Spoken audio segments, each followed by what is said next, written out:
morning, Gators. Today's breakfast biography is Michelle Obama. This book is by Deborah Hopkinson, and it's illustrated by A.G. Ford. Michelle Robinson Obama became First Lady of the United States on January 20th, 2009, just 3 days after her 45th birthday. On that historic inauguration day, Michelle's husband, Barack Obama, took the oath of office, pledging to lead the nation into a new birth of freedom. By his side stood Michelle, smart and sure. Michelle, proud wife and mother, loving daughter, sister, and friend. An ordinary girl who grew up to do extraordinary things. This is her story. Michelle was born in the heart of winter on the south side of Chicago. Chicago can be a cold, windy place. But Michelle's parents, Fraser and Marion, made a warm and loving home for their baby girl and her big brother, Craig. Fraser Robinson was proud that his job operating pumps at the city water plant could support his family. Michelle knew how hard her dad worked and looked up to him from the time she was little. Even after she got big, Michelle loved to sit on his lap, resting her head on his shoulder. Marion Robinson believed in education and taught Craig and Michelle to read by the time they were 4. Since homework came first, she was strict about television, just an hour a day, but Michelle still managed to memorize whole episodes of her favorite show, The Brady Bunch. From her father, Michelle learned courage. She watched him go to work cheerfully each day, even after he developed multiple sclerosis, a disease that made it hard for him to walk. From her mother, Michelle learned to ask questions and to think.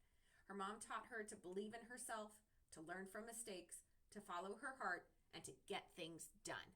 From both her parents, Michelle learned to dream big. Michelle's parents hadn't been to college, but they wanted their children to have that chance.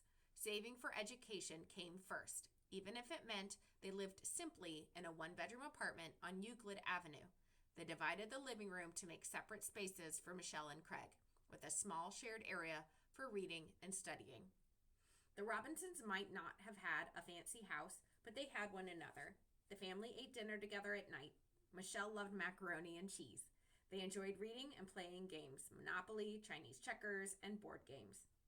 But Craig had to watch out. That spunky little sister he called Mish sure loved to beat him. That was Michelle. As her mom always said, Michelle wanted to be the best.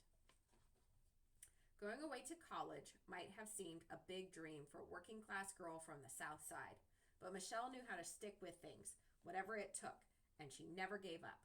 From the time she was little, Michelle worked hard at school, even skipping 2nd grade. In 6th grade, she entered a special class for gifted students. She graduated from 8th grade as salutatorian, 2nd in her class. Her hard work earned Michelle a place at one of the best schools in Chicago, Whitney M. Young Magnet High School. It meant a long trip each way, an hour-and-a-half ride morning and night, but Michelle didn't complain. She just studied on the bus, and she made the honor roll each year. When it came time to apply to college, Michelle aimed high. No matter what anyone said, she made up her mind that if her big brother could be accepted at Princeton, one of the top universities in the country, so could she. And she was. Michelle did well at Princeton University, but sometimes on campus in a sea of white faces, she wondered if a Southside girl like her really belonged. Michelle wondered, too, where her path and her dreams would take her next. Eager to keep learning, Michelle went on to graduate from Harvard Law School. Then she returned home to Chicago for her first job as a lawyer. At the law firm, she was asked to advise a Harvard Law student who had been hired for the summer. His name was Barack Obama. Barack seemed to know right away that Michelle was the one for him. He urged her to give him a chance, winning her over with a visit to the Art Institute of Chicago, a movie, and best of all, ice cream. He made her laugh and drove her around in his old car with a hole in the floor. But mostly, he won her heart by sharing his vision of hope and change. Michelle fell in love, realizing there was something special about this handsome young man with the unusual name. Barack proposed to Michelle at a fancy restaurant, and to Michelle's surprise, the engagement ring arrived with dessert. Michelle and Barack were married on October 3rd, 1992. Michelle's mom and brother were at her wedding, but her dad had died in 1991. Michelle's dad had always encouraged her to give back, and about this time, Michelle decided to make a big change. She left the law firm to work in community service. Down to earth, bright, and practical, Michelle had always been able to get things done. Now she used her talents to take on some big, important jobs. She trained young community leaders, encouraged university students to volunteer, and helped improve health care for families on Chicago's South Side. Michelle loved her new work and succeeded at whatever she set out to do. She realized that working for others was what she wanted most. She was living her own dreams by making things better for the community she loved. Michelle had another dream too, to be a mother. Malia was born in 1998 and Sasha in 2001. Michelle and Barack devoted themselves to being good parents to their daughters. When the girls were little, Barack was often gone, serving in the Illinois State Senate in Springfield. That sometimes made it hard for Michelle to balance her own job with being a mom. But when things got tough, Michelle found a way to get things done. She made plans and got organized. She turned to her mother, who was always there when Michelle needed her for help and support. Marion Robinson loved picking up the girls from school and being a big part of their lives. And of course, Malia and Sasha helped too, by making their beds and doing their chores. Michelle had sometimes wondered if politics was the best way to make things better. Yet, she realized Barack was a true leader, the kind America needed. So Michelle worked to help Barack run for the United States Senate.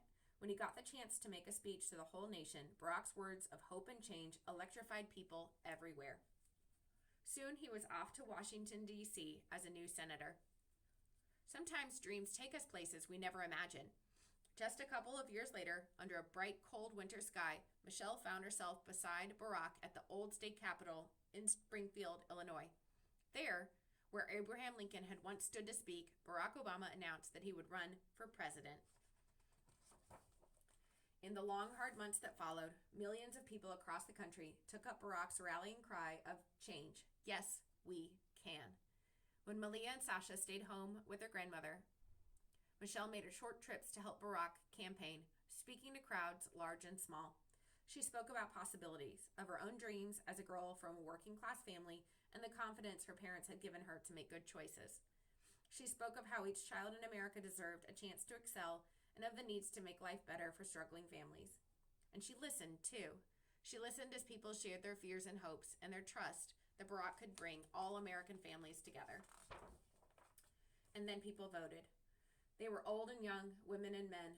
They came from farms and cities, from small towns and mountain villages, from islands and deserts. They were of many races and religions. They were Americans. On November 4th, 2008, Barack Obama was elected the 44th President of the United States. Michelle and Barack made history. And on this night of new beginnings, Michelle stood ready to keep working hard to help her own children and children and families across America make their big dreams come true.